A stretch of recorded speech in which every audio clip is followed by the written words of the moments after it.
Hello everybody, I'm Ard and welcome to another episode of Minecraft Enigmatica 2 Expert. You might notice that I'm full of arrows and in the desert and not doing Thaumcraft like I had promised I was going to, except I am. What I'm looking for are crimson portals, which are easiest to find in the desert just due to a lack of native spawn rate. So I'm going to look around for some of these because I want to scan them and try something interesting that I read that may or may not work out. Alright, and there we go. There's the portal right down there. Time to try not to die horribly. And now I'm on fire.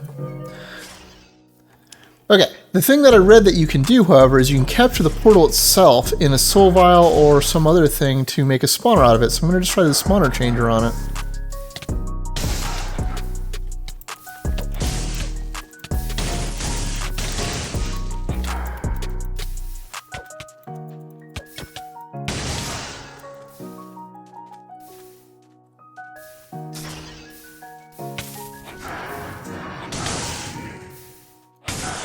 Oh, and it looks like I might have gotten it.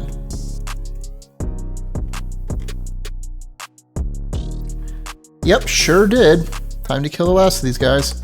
No luck on any of their actual drops that it appears, but we can now take this spawner changer and go make it into a restored spawner and try putting that into our farm to see if that actually gets us any of their drops. Alright, and doing this one outside my base because those guys threw fireballs, and that seems like it could be bad. Alright, let's go see if this works. Well, it formed a portal briefly and didn't seem to do anything though, so it might be too fast for this. I might have to actually go get the mobs or do this manually. Well, that didn't quite work out quite the way I had hoped. I can still farm them manually, so that's still useful, but it is what it is. I can always go capture the two mob types themselves separately and go make spawners out of them if push really comes to shove on this, which not the end of the world. So today we're going to go do the thing that I said we were going to do last episode, and that's actually work on the Essentia Smelter, which I didn't show you how it worked because I'm not quite ready to use it yet. The key thing here is this melts things down into their various essentia, the same thing we were using the Crucible for the most part, but allows you to filter them out into jars. If we look inside the alchemy section, as I mentioned before, there's this whole tree that comes off of it for the various tools we can use. The first ones being the warded jars, which lets us stored in a liquid form, and the pipes to put them into it.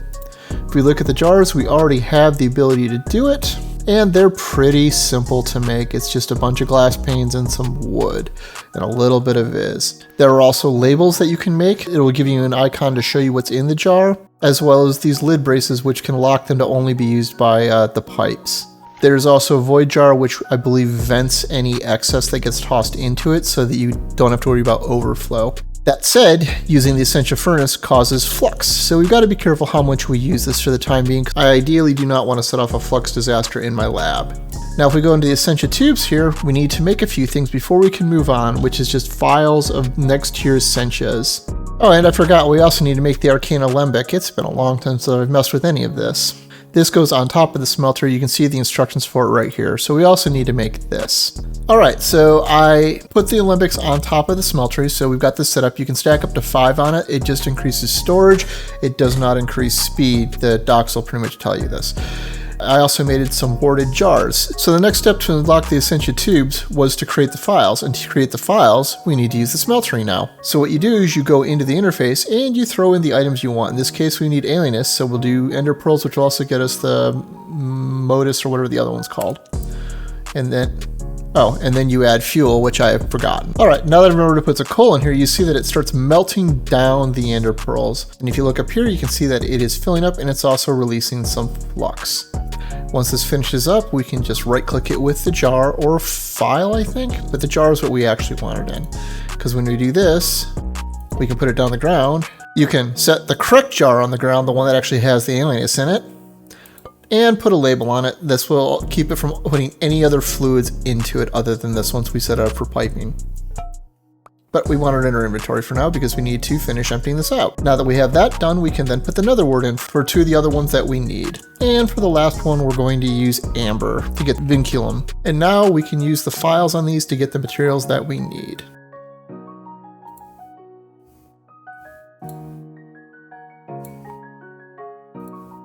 And going back in Thaumanomicon, now we have this step completed and we can move on to the next one, which unlocks all of the Essentia tube stuff. And these are basically just the standard piping system that a lot of other mods have. This lets you put things directly into the pipes themselves, which means we'll want to set up jars for each of the Essentia that we melt down in this. All right, and to make the Essentia tubing, the basic one is an alchemic brass nugget, which that's just iron plus precanto in the cauldron. Some iron plates, some glass, and then quicksilver. And quicksilver comes from cinnabar ore that you can find in the overworld in any of your normal mining dungeons. It's generally not that hard to find, and we only need the smaller version of this. You can also get it from shimmerleaf plants, and I believe from silver wood trees, but don't hold me to that. Okay, and so now that we've got some tubes, the next step we want to do is actually in the Artifice tab, and it's the Arcane Bellows, because we need this to help transfer stuff through the pipes. The documentation on these pipes is really terrible, by the way. If you start looking it up, you're in for a rough time. There's an easier way to do it, but we're not there yet. So anyhow, for this, all you need is an observation and a crystal. And there we go. And now we can make the bellows, which is standard materials. And what do you need the bellows for? To actually set up the automation of extracting out all of your essentia from the alembics. So I'm not going to take credit for this design at all because I didn't do this. I would never have figured this out. I'll put a link for this in the description so that you can see where it came from, but I'll walk you through how to do this. So the first step up here, you need an arcane bellows sitting on top of an essentia buffer. This pulls it out of the alembics. This gets it into this first buffer, which then if it matches this filtered essentia tube, it will put it in the matching jar. Same with the one on the other side. So to set up this last one in this chain, we need to take a buffer and put it on there like that. On these, you notice that there's this red ring on it. If you use your caster and shift right click on the buffer itself, it changes between red, blue, and none. And that's what dictates which way the flow can go through the buffer. This makes sure it continues passing from buffer to buffer. From here, we then need to add a filtered essentia tube, which we just put on like that. You will notice that it will connect to the other pipes. You can just use the caster like a wrench from any of the other normal technology packs to just remove the connection. From there, you will need to set what this filtered to, and you need at least 10 essentia in the jar or in the smeltery to do this, and you just use a file on it to take some out. Take that file, right click on that to set it, and then just dump it right back in. So there are 37 of these. I'm not going to set all of these up right now. That's a lot of work that I just don't need to do. I'll be doing them as I need them. Because right now, the next thing we're going to do is go in, upgrade it to the Thaumium Essentia Smelter, which is just a more efficient smelter, so we can actually get more with less flux. To do that, we need a Thaumium plate. And well, thankfully, unlike normal Thaumcraft 6, we can just toss this in a metal press and we have our plate. And there we go, completed that step, which lets us upgrade the Essentia Smeltery. And it's basically just a bunch of Thaumium plates, an alchemical construct, which is just great wood planks and a bunch of pipes and some iron. So not too complicated for what we need. Well, I ran into a problem, as is always the case. If we come in here to the workbench, you can see I have all the materials, but what I'm lacking in is Viz. I need significantly more. Without moving all of this out to a much higher Viz area, I think what I need to do is make Viz batteries, which means I need to go scan a natural crystal, which I apparently never did. Okay, it turns out I probably already did it, because what I actually need to do is advance auromancy down to the workbench charger probably. It might actually pop up here, but we'll see.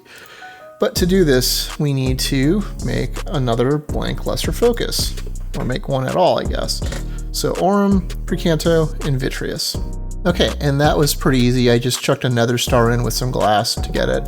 Now the next step is make a focal manipulator and examine fire very closely.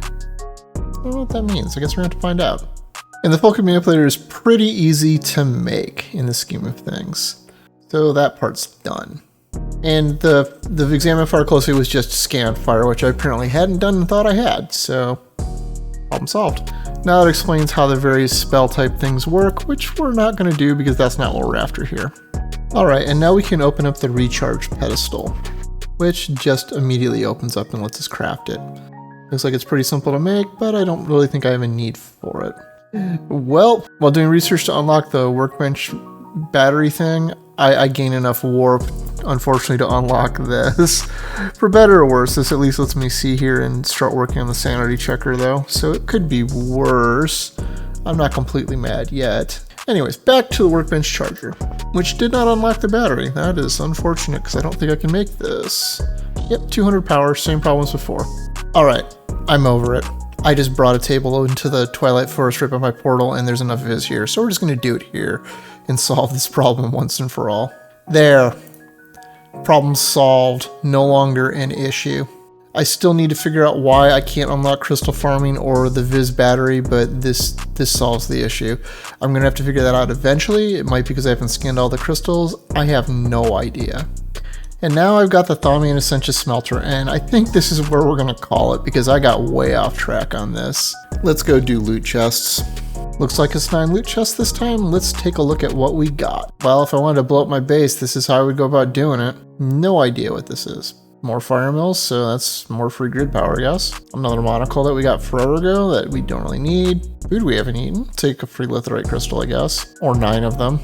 Interesting door that I don't have. I have no idea if this is useful or not. I'm suspecting not since it's an uncommon. And more blocks that we don't need. So nothing all that exciting this time. Anyhow, as always, I'm Ard. Thank you for watching, and have a good day.